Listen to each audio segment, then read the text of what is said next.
आदाब नाजरीन, भारत एक्सप्रेस उर्दू में आपका खैर मकदम है। मैं हूं निसार अहमद खान। मुल्क की 13 सीटों पर हुए ज़िमनी इलेक्शन में इंडिया अलायंस को बड़ी कामयाबी मिली है और एनडीए को बड़ा झटका लगा है। जिन 13 सीटों पर ज़िमनी इलेक्शन हुए उसमें से 10 सीटों पर इंडिया अलायंस को कामयाबी मिली है, एक सीट पर आज़ाद उम्मीदवार को जीत मिली है, जबकि सिर्फ 2 सीटों पर एनडीए को कामयाबी मिली है। इसी पर तफसीली बातचीत करेंगे भारत एक्सप्रेस उर्दू के एडिटर डॉक्टर खालिद रज़ा खान। डॉक्टर साहब, आपका इस्तकबाल है।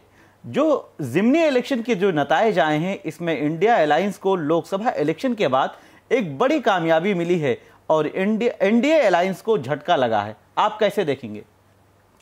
देखिए, ये जो पैटर्न दिखाई दे रहा था लोकसभा इलेक्शन के रिजल्ट में, तो वही एक तरह से रिपीट हुआ है, और रिपीट नहीं कहेंगे बल्कि उसमें इजाफा हुआ है in the favour of India block.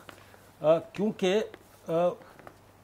अगर आप देखें तो कुल 13 सीटों में से बीजेपी को सिर्फ 2 सीटों पर कामयाबी मिली, वो भी कहाँ, जहाँ मध्य प्रदेश में, जहाँ कुल की कुल सीटें जो हैं लोकसभा की मध्य प्रदेश में बीजेपी ने जीती थी। तो एक फितरी बात है कि और वहां पर भी मुकाबला काफी टफ रहा। हालांकि मुकाबला वहां काफी जिसको कहते हैं कांटे की टक्कर वहां भी रही। सिर्फ 3000 वोटों से 3000 वोटों का फासला रहा हार जीत का। तो ये कहा जा सकता है। और हमीरपुर में, जहां पर हिमाचल प्रदेश में बीजेपी की जीत हुई, वहां भी आसान जीत नहीं है बीजेपी के लिए। तो कुल मिलाकर ये एक मैसेज है कि बीजेपी की जो पॉलिसी है या एनडीए जो है उसका पब्लिक में लोकसभा इलेक्शन के बाद क्या परसेप्शन है, उसका ग्राफ किस तरह से नीचे जा रहा है, और किस तरह से इंडिया ब्लॉक की एक्सेप्टेंस लोगों के दरमियान बढ़ी है। इसको इशू बेस्ड भी कहा जा सकता है। जिस तरह से लोकसभा में राहुल गांधी का जो तेवर नजर आया, जिस तरह से वो बिल्कुल वज़ीर-ए-आज़म के साथ साथ पूरी बीजेपी पर और पूरे एनडीए पर हमलावर नजर आए, जो तेवर थे वो उसकी काफ़ी लोगों ने क्रिटिसिज्म भी किया, काफ़ी लोगों ने उसकी सराहना भी की। कुल मिलाकर ये नज़र आया मुल्क में लोगों को कि राहुल गांधी की इमेज में एक उनके एलओपी बनने के बाद, लीडर ऑफ अपोजिशन बनने के बाद लोकसभा में एक ज़बरदस्त इमेज मेकओवर हुआ है। यानी उनकी शबीह में ज़बरदस्त तब्दीली आई है। और जो जिस तरह की तकरीर उन्होंने की, बिल्कुल एक जारहाना रवैया अख्तियार किया हुआ था उन्होंने अपनी तकरीर में, अपनी बॉडी लैंग्वेज से, अपने हाजिर जवाबी से, अपने बोलने के अंदाज से। तो इसको ऐसा लगता है कि ये नतीजे बता रहे हैं कि शायद उसको लोगों ने पसंद किया। और जिस तरह से इशू बेस्ड नीट के मामले को, जो चूँकि नौजवानों के करियर से जुड़ा हुआ मामला है, उसको जिस तरीके से कांग्रेस ने और इंडिया ब्लॉक ने टेकअप करने की कोशिश की, और जिस तरह से सरकार को घेरने की कोशिश की कि सड़क से लेकर लोकसभा और राज्यसभा के अंदर तक, तो कुल मिलाकर ये इन सब जो मामलात हैं उसका रिफ्लेक्शन नज़र आ रहा है इस ज़िमनी इंतखाब में, बाईपोल में। आप कह रहे हैं कि अगर इस ज़िमनी इलेक्शन में राहुल गांधी का असर या जो उनकी इमेज बेहतर हुई है वो सब नज़र आ रहा है, लेकिन बीजेपी लीडरान इसके बरक्स बात कर रहे हैं। इंडिया अलायंस को वो ताकीद कर रहे हैं कि कोई बड़ी जीत नहीं है और बीजेपी फिर जीत लेगी, इस तरह की बातें कर रहे हैं। हम उस पर बात करेंगे, लेकिन सबसे पहले हम उत्तराखंड चलते हैं, जहां की दोनों सीटों पर कांग्रेस को जीत मिली है, बीजेपी हार गई है। जबकि यूसीसी नाफिज करने वाला मुल्क में सबसे पहला सूबा उत्तराखंड है। वहां पर पुष्कर सिंह धामी सीएम हैं, उनकी हुकूमत है, और 2 की दोनों सीटें वो हार जाते हैं। देखिए, ये भी इसको जाहिर से बात है, जो भी पॉलिटिकल पार्टी होती है, हार और जीत, किसी एक की जीत होगी, किसी दूसरे की ब्लॉक की हार होगी। तो हर हारने वाला अपनी हौसला अफजाई, अपने जो कार्यकर्ता है, जो उनके जो कारकुनान हैं, उनके जो लीडरान हैं, उनके हौसला अफजाई के लिए यकीनन हिम्मत अफजा बात करेगा, और करनी भी चाहिए ऐसी बातें। तो लेकिन नतीजे ये बता रहे हैं, एक एनालिस्ट के तौर पर, एक ऑब्जर्वर के तौर पर, और एक सहाफ़ी के तौर पर अगर हम लोग देखें, तो नतीजों के पीछे बहुत सारे जो के वजूहात होते हैं, उनको देखना ज़रूरी है। तो इसको कोई पॉलिटिकल पार्टी इसको कैसे डिफेंड कर रही है या कैसे डिफाइन कर रही है, इससे अलग होकर हम लोग जिस तरह से एनालाइज करते हैं चीज़ों को, वो देखते हैं कि इनके पीछे की वजूहात क्या रही। यकीनी तौर पर जो नुक्ता उठाया आपने के जो उत्तराखंड है वो पहला स्टेट था, पहली रियासत थी जिसने यूसीसी यूनिफॉर्म सिविल कोड को नाफिज किया अपने यहाँ। उसके बावजूद, हालांकि लोकसभा में उनको जीत वहां मुकम्मल तौर पर हासिल हुई, उसके बावजूद इस ज़मीनी इंतखाब में चूंकि इलेक्शन जो एमएलए का होता है, जो असेंबली का होता है, वो बहुत सारे लोकल इश्यूज पर भी होता है। तो लोकली अगर हम देखें तो बीजेपी के को कहीं ना कहीं से लोकल लेवल पर लोकल इश्यूज को एड्रेस करने में नाकामी हुई, इसी वजह से बीजेपी की हार। और सबसे बड़ी बात जो कांग्रेस के लोग या इंडिया ब्लॉक के लोग उठा रहे हैं कि बद्रीनाथ से जी सवाल यही उठता है कि अयोध्या के बाद बद्रीनाथ, और बद्रीनाथ वो सीट है कि जहां पर कांग्रेस की पहले एमएलए थे वो इस्तीफा दे देते हैं और बीजेपी में शामिल हो जाते हैं, बीजेपी उनको उम्मीदवार बनाती है और उसके बावजूद वो हार जाते हैं। यही सोशल मीडिया पे एक पूरा ट्रेंड चल रहा है इसका। हाँ, पूरा ट्रेंड चल रहा है सोशल मीडिया पर, चीज तमाम ट्विटर्स पर और तमाम सोशल मीडिया पर ये ट्रेंडिंग न्यूज है। और वहाँ की बद्रीनाथ की खबरें वायरल हो रही हैं, ख़ास तौर से क्योंकि अयोध्या की हार के बाद बीजेपी जिस तरह का सेटबैक लगा था और इंडिया ब्लॉक के हौसले बुलंद थे, कांग्रेस के साथ साथ सबसे ज़्यादा जो हौसले बुलंद नज़र आ रहे हैं अब तक वो समाजवादी पार्टी और अखिलेश यादव के नज़र आ रहे हैं।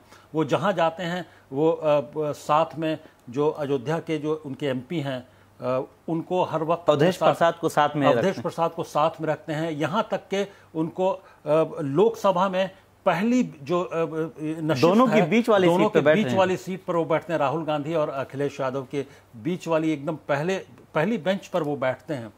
तो इससे अंदाजा लगाया जा सकता है कि अयोध्या से जीत को अखिलेश यादव, राहुल गांधी या पूरा इंडिया ब्लॉक किस तरह से ले रहा है और किस तरह से बीजेपी को टीज करने की कोशिश करता है।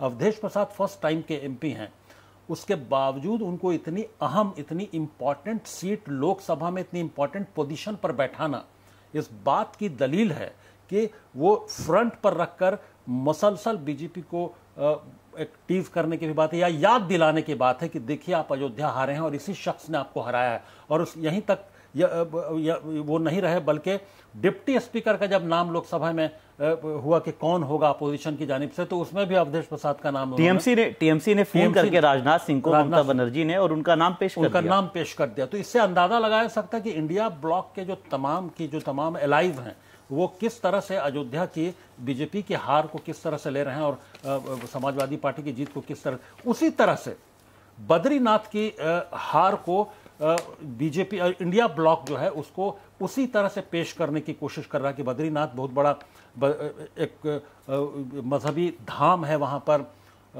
और तमाम जो हिंदू हैं उनके लिए बहुत ही इम्पोर्टेंट, बहुत ही एक तरह से मुकद्दस जगह एक मुकद्दस जगह है वहाँ। वो उनके लिए एक पाक जगह है जहाँ पर वो जाते हैं, उनके तमाम जो भी पूजा अर्चना होती है, तमाम इबादत वहाँ करते हैं और उसका एक रिलीजियस सिग्निफिकेंस बहुत ज़्यादा है कि तो उस वहाँ पर हार को उसी तरह से दिखाने की कोशिश है इंडिया ब्लॉक की, जिस तरह से अयोध्या की हार को वो दिखाने की कोशिश करती रही है अभी तक इंडिया ब्लॉक की पार्टियाँ। अगर इससे आगे बढ़ते हैं, हिमाचल प्रदेश चले जाते हैं, तो वहाँ पर देखते हैं कि एक वक्त ऐसा लगने लगा था कि कांग्रेस की हुकूमत गिर जाएगी और पूरी तरह से कांग्रेस में बिखराव नज़र आ रहा था। लेकिन जो कांग्रेस के 7 एमएलए बागी होते हैं उसमें से एक वापस आ जाते हैं। 6 एमएलए जो बागी हुए थे वो बीजेपी के साथ चले जाते हैं, इस्तीफा देते हैं। इलेक्शन होता है लोकसभा इलेक्शन के साथ, उसमें से 4 सीटें कांग्रेस जीत लेती है। फिर जो 3 आज़ाद अरकान असेंबली थे वो इस्तीफा दे देते हैं। ये माना जा रहा था कि लोकसभा इलेक्शन के साथ ही वहाँ पर भी वोटिंग होगी, लेकिन तब नहीं हुआ। स्पीकर ने उनका इस्तीफा कबूल नहीं किया था। अब वहां पर इलेक्शन हुआ और 3 में से 2 सीटें कांग्रेस जीत लेती है। सुखविंदर सिंह सुक्खू की सरकार पूरी तरह से महफूज हो गई है। हाँ, यकीनी तौर पर जिस तरह से एक वक्त ऐसा भी आया था, लग रहा था कि अब सुखविंदर सिंह सुक्खू की सरकार नहीं बचेगी और सरकार चली ही जाएगी, जिस तरह से मुसलसल यके बाद दिगरे एमएलएज के, यानी कांग्रेस के एमएलएज के इस्तीफा का या कांग्रेस छोड़ने का सिलसिला जारी था हिमाचल प्रदेश में। तो ऐसा बिल्कुल लगने लगा था, तमाम लोग ये मानकर चल रहे थे कि ये सरकार बहुत स्टेबल नहीं है और अगर किसी तरह बच भी गई तो बहुत ज़्यादा दिन चल नहीं पाएगी।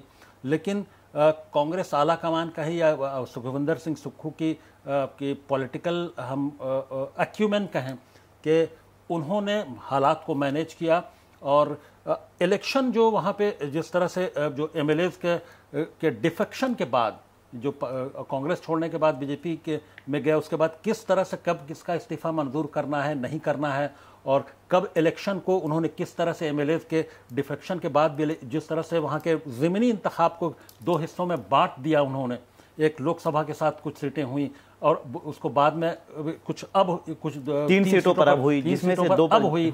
तो ये बहुत ही स्ट्रेटजिक मूव था कि किस तरह से और कब किन हालात में कैसे वक्त में इलेक्शन लड़ना है, किस असेंबली हल्के का जो ज़मीनी इंतखाब बाई पोलिंग होनी है। तो ये एक बड़ी स्ट्रेटजिक कामयाबी भी है कांग्रेस की हिमाचल प्रदेश में। अब पूरी तरह से महफूज है सुखविंदर सिंह सुक्खू की यानी जो कांग्रेस सरकार लेकिन है। सवाल ये उठता है कि इस कामयाबी के बाद क्या माना जाए कि हिमाचल प्रदेश की आवाम ने या जनता ने एक बार फिर सुखविंदर सिंह सुक्खू को ही मैंडेट दिया है कि 2022 के इलेक्शन में 40 सीटें मिली थी और फिर 40 सीटों पर वो पहुंच गए हैं। तो क्या ये मैसेज है बीजेपी के लिए? ऑब्वियसली ये जाहिर सी बात है कि एक मैसेज है। आवाम का जब तक भरोसा नहीं होगा, आवाम जब तक एक मैसेज देने की कोशिश नहीं करेगी, तो इस तरह की सीटें, इस तरह की जीत मुमकिन नहीं होती हैं। यकीनी तौर पर जो भी डेमोक्रेसी में जीत आवाम की ही होती है, आवाम की ही सब कुछ चलती है, आवाम ही सबसे बड़ी ताकत है, वही उसी के हाथ में इख्तियार है। तो उसने 40 सीटें जिताई थी। 40 के बाद एक वक्त ऐसा आया था जब सुखविंदर सिंह सुक्खू के पास सिर्फ 32 या 33 सीटें ही रह गई थी, बल्कि बाद में 34 रह गई थी, 34 सीटें रह गई थी और सरकार बिल्कुल जिसको कहते हैं माइनॉरिटी सरकार हो गई थी।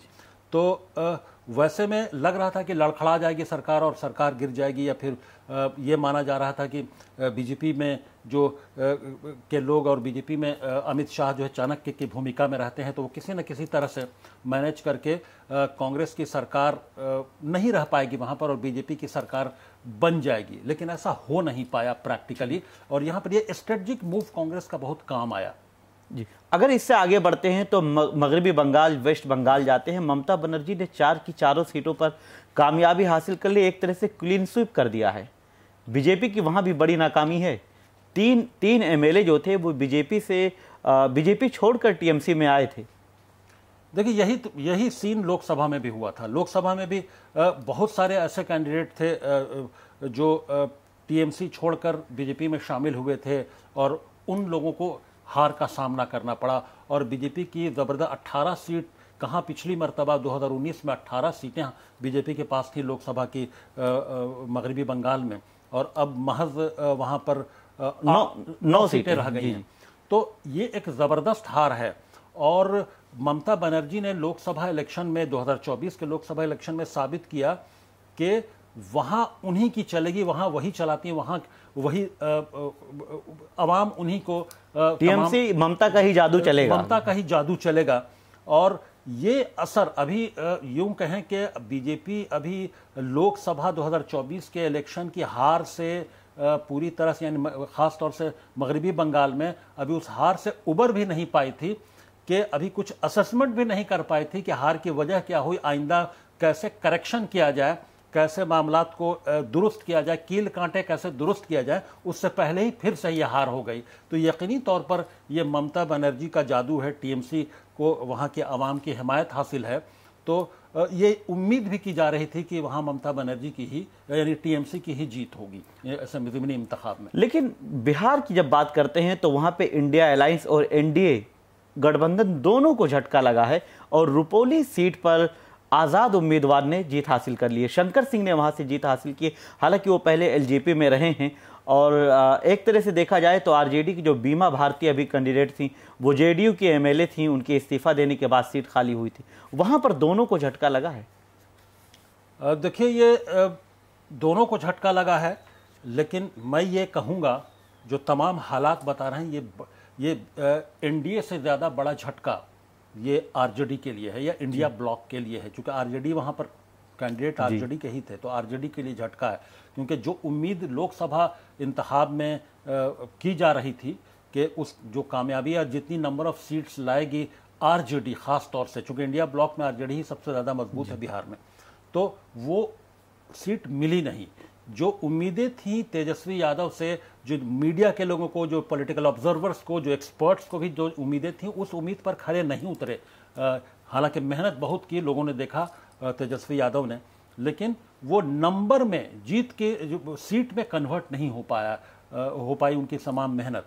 और वही बात वहाँ पर लागू होती कि अभी वो हार की एनालिसिस से उबर भी नहीं पाए थे, अभी उसको ठीक तरह से एनालाइज भी नहीं कर पाए थे कि एक बाई पोलिंग में एक और ज़बरदस्त हार, वो भी बीमा भारती जो जेडीयू से आरजेडी में शामिल हुई थी, और वो 5 बार की एमएलए रही, 5 बार की एमएलए रही, उन्होंने तमाम हदें पार करके उनके लिए हर तरह से लड़ाई लड़के और तमाम मुखालफत को झेलते हुए उनको लड़वाया पप्पू यादव का भी फैक्टर उसमें है। और उसके बाद फिर जब वो लोकसभा हार गई तो फिर उनको बाईपोल यानी ज़मीनी इंतखाब में फिर असेंबली में लड़ा दिया, फिर उनकी हार होती है, लोकसभा के बाद फौरन असेंबली में हार होती है।